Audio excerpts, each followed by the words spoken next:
So hello welcome guys. इस video में आप सभी को यूपी बोर्ड क्लास 12th का सामान्य हिंदी जो आपका सब्जेक्ट है उसका कंप्लीट सिलेबस चैप्टर नेम के साथ आप लोगों को प्रोवाइड करने वाला हूँ, जो कि इस साल का लेटेस्ट सिलेबस है। जो भी चेंजेस हुए हैं वो सभी इसमें हैं। यही इस साल का लेटेस्ट सिलेबस है। इस सिलेबस से आप लोगों को पढ़ाई करना है। तो इस वीडियो में आप लोगों को कंप्लीट आपको ट्यूटोरियल देने वाला हूँ, कंप्लीट सिलेबस प्रोवाइड करने वाला हूँ चैप्टर नेम के साथ। पूरा डिटेल में बताने वाला हूँ। अगर आपको कोई प्रॉब्लम है तो कमेंट्स करके आप लोग बता सकते हैं, कोई भी डाउट है तो क्लियर कर सकते हैं। वीडियो को अपने फ्रेंड्स के साथ शेयर करिए जिससे सभी के पास ये सिलेबस पहुंच जाए। तो चलिए वीडियो को शुरू करते हैं। सो फर्स्ट ऑफ ऑल ये हम लोगों का सिलेबस है जो हमने पिछले वीडियोस में डिस्कस किया था। अभी मैं इसको पूरा डिटेल में बताने वाला हूँ, ठीक है। तो ये जो है खंड का होता है, इसमें 50 नंबर का खंड का होता है, 50 नंबर खंड का होता है, सामान्य हिंदी का है। तो फर्स्ट जो होते हैं वो क्वेश्चन रहता है हिंदी गद्य साहित्य का विकास रहता है, उससे रिलेटेड क्वेश्चन रहेगा। सेकंड क्वेश्चन जो रहेगा 5 नंबर का वो भी रहेगा पद्य से रहेगा, हिंदी साहित्य विकास में जो पद से रिलेटेड क्वेश्चन बनेंगे वो रहेंगे।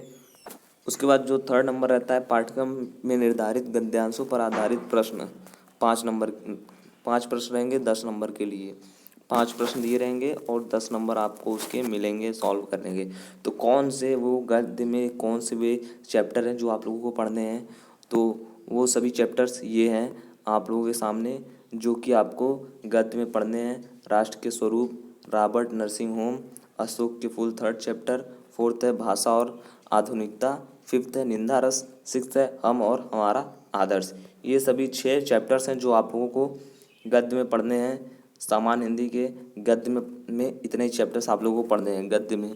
उसके बाद जो अगला क्वेश्चन रहता है वो भी ऐसा ही रहता है, लेकिन वो रहता है जो उसमें 5 क्वेश्चंस आपको पूछे जाते हैं, वो पद्यांश से रहता है। वो भी 10 नंबर का आप लोगों को पूछा जाता है। तो पद्यांश के वे कौन कौन से चैप्टर हैं जो आप लोगों को पढ़ने हैं इस सिलेबस में, तो वो सभी चैप्टर्स यहाँ पे हैं आप लोगों के सामने। फर्स्ट है पवन दूतिका, सेकंड है कैकेयी का अनुताप, उसके बाद गीत, नौका विहार फोर्थ चैप्टर, पुरुरवा उर्वशी और मैंने आहुति बनकर देखा। ये सभी 6 चैप्टर्स हैं जो आप लोगों को पढ़ने हैं। यहाँ पे आपको पद्य में ये 6 चैप्टर्स पढ़ने हैं। उसके बाद अगला है पाठ्यक्रम में निर्धारित लेखक एवं कवियों का साहित्यिक परिचय एवं कृतियाँ।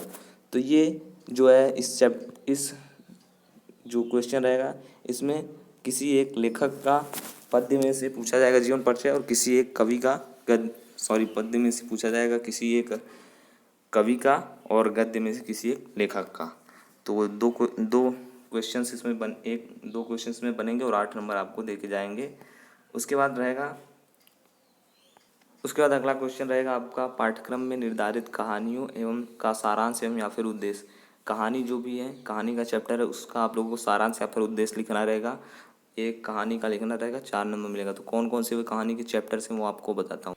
वो कहानी के चैप्टर्स हैं आप लोगों के यहाँ पे ध्रुव यात्रा फर्स्ट कहानी चैप्टर है, सेकेंड है पंचलाइट, थर्ड है लाठी और फोर्थ है बहादुरी। ये सभी कहानी के चैप्टर है जिनका आप लोगों को सारांश या फिर उद्देश्य लिखना रहेगा और 4 नंबर आप लोगों को मिल जाएगा। उसका 6 नंबर में अगला जो रहता है आपका सेक्शन ख में से पाठ्यक्रम निर्धारित नाटक की कथा वस्तु एवं प्रमुख पात्रों का चरित्र चित्रण। जो यहाँ पे आप लोगों के सिलेबस में नाटक के जो चैप्टर्स दिए हुए हैं उसमें से किसी एक का आप लोगों को कथा वस्तु पूरा कथा बताना रहता है, या फिर आप लोगों को पूरा कहानी बताना रहता है, या फिर किसी एक उसमें जो इम्पोर्टेंट कैरेक्टर है उसका आप लोगों को चरित्र चित्रण लिखना रहता है। उसके भी 4 नंबर मिलते हैं। तो कौन कौन से चैप्टर्स हैं आप लोगों के नाटक में वो आपको मैं बता देता हूँ जो आप लोगों को पढ़ने हैं। नाटक में आप लोग के जो चैप्टर्स हैं वो यहाँ पे हैं आप लोगों के सामने है। कुहासा किरण, आन की मान, गरुड़ ध्वज, सूत पुत्र और राजमुकुट। ये सभी चैप्टर्स आप लोगों को नाटक में हैं। ये सभी चैप्टर्स आप लोगों को नाटक वाले सेक्शन में पढ़ने हैं। उसके बाद अगला क्वेश्चन में जो आप लोगों को चैप्टर्स हैं वो आपको बताता हूँ। उसका 7वां क्वेश्चन पूछा जाता है कि पाठ्यक्रम में निर्धारित खंड काव्य की कथा वस्तु एवं प्रमुख पात्रों का चित्रण करिए, चरित्र चित्रण। तो 7वां क्वेश्चन में रहता है कि जो खंड काव्य आप लोग का दिया हुआ है उसमें से कोई आप लोगों को चरित्र चित्रण दे दिया जाएगा किसी पात्र को का, उसको लिखना रहता है या फिर आप लोगों को आप लोग को प्रथम सर्ग द्वितीय सर्ग ये दे दिया जाता है। तो कौन से भी चैप्टर्स हैं, कौन से भी आप लोगों के खंड काव्य हैं जो आप लोगों को पढ़ना है। तो खंड काव्य जो रहता है मेन रहता है वो डिवाइडेड रहता है। सो मेन खंड काव्य में आप लोगों का बहुत से चैप्टर्स हैं आप लोगों का, लेकिन सभी का जो डिस्ट्रिक्ट रहता है, सभी का खंड काव्य जो रहता है अलग अलग रहता है, डिस्ट्रिक्ट वाइज रहता है। तो आप लोग उसको देख सकते हो, या फिर अगर आप लोग को डाउट है तो आप लोग बता सकते हो कमेंट करके अपना डिस्ट्रिक्ट, और आप लोग पूछ सकते हो मुझसे।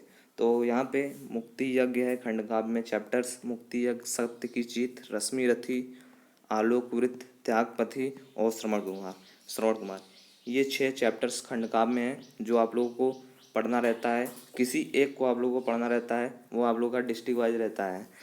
उसके बाद अगला क्वेश्चन जो बनता है वो रहता है, तो अगला क्वेश्चन जो रहता है उसके बाद हम लोग सेक्शन ख में आ जाते हैं जो 50 नंबर का रहता है।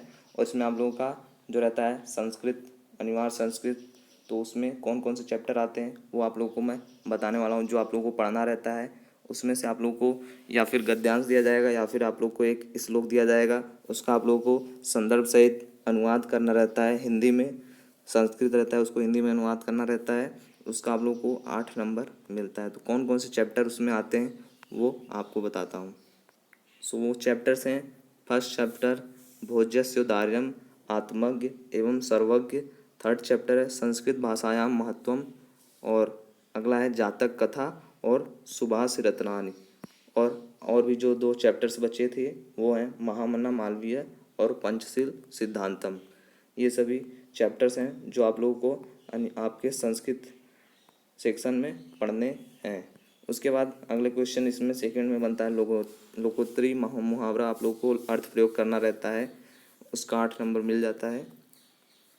और बाकी यहाँ पे थर्ड सेक्शन में आप लोगों को संधि विच्छेद रहता है, और अनेक शब्दों के लिए एक शब्द रहता है, संस्कृत भाषा की विभक्ति वगैरह यह सब रहती है, और वाक्यों में त्रुटि प्रयोग करना रहता है। इन सभी के आप लोगों को बढ़िया अच्छे से नंबर मिल जाते हैं। ग्रामर सेक्शन है आप लोगों को। उसके बाद आप लोगों को श्रृंगार, हास्य रस, वीर रस, शांत रस या फिर करुण रस का कोई भी एक लिखना रहता है और 2 नंबर मिल जाता है। उसके बाद अलंकार का 2 नंबर मिलता है। उसके बाद छंद, दोहा, सोरठा, इन सब का भी 2 नंबर मिल जाता है। उसके बाद जो बचता है आप लोगों का लास्ट और 2 क्वेश्चन जो बचे हैं वो रहते हैं, एक पत्र लेखन, आप लोग को पत्र लिखना रहता है, उसका आप लोगों को 6 नंबर के लिए पूछा जाता है। और एक आप लोग को निबंध लिखना रहता है, वो आप लोग को 9 नंबर का पूछा जाता है। निबंध आप लिख लेते हो तो 9 नंबर आप लोग के क्लियर हो जाते हैं। तो ये पूरा आप लोग को सिलेबस है कंप्लीट, जो कि इस लेटेस्ट सिलेबस है। पूरा चैप्टर साथ मैंने आप लोग को बताया है। तो कोई भी डाउट है तो कमेंट्स करिए। इस वीडियो को अपने सभी दोस्तों के साथ शेयर करिए, जिससे सभी के पास ये सिलेबस जल्दी से जल्दी पहुंच जाए और किसी को भी कोई प्रॉब्लम ना हो, और सभी लोग इस सिलेबस से अपनी तैयारी स्टार्ट कर दें। आप लोग को किसी भी सेक्शन में कोई भी टॉपिक पे वीडियो चाहिए तो कमेंट करके बता सकते हो। उसके साथ साथ चैनल को सब्सक्राइब कर लीजिए, क्योंकि यहाँ पे आप लोग को 10th 12th ये सभी वीडियोस मिलते रहेंगे। मिलते हैं अगले वीडियो में, तब तक के लिए सभी लोग को थैंक्स।